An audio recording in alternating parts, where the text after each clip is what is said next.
আপনি English paper নিয়ে পড়ছেন, আপনি কোনদিন স্কুলে গিয়েছিলেন? স্কুলে যাইনি, আমার ডিগ্রি আছে, আমি স্কুলে যাইনি। কোন স্কুলে পড়েন? আমি টোটো পাস কমপ্লিট। টোটো পাস? হ্যাঁ, টোটো পাস একটা ডিগ্রি আছে আমার, টোটো পাস কমপ্লিট। ও, ইংলিশ পেপার পড়ছি, জলের মতন পড়ছি একদম। এই দেখো না, this is girl school in the ভাগ, মানে মেয়ে ছেলেটি স্কুলতে ভেগে যাবে বলে going mother this is school, মানে তার মা নে স্কুলে গেছে।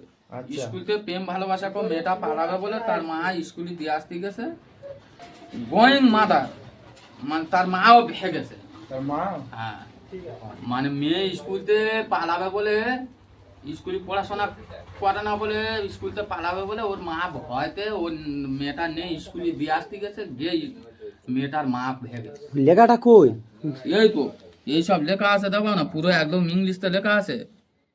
তার মা স্কুলতে পেইলেছে, তাহলে এই বিচারটা কে করবে?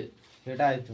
রাখি স্কুলে ছাবাল পালাবে বলে মা চৈকি দিতে পেরেছে, মা পেইলেছে। এখন খবরের কাগজে দিচ্ছে। হ্যাঁ, এই দুঃখটা কার কার জানাবো।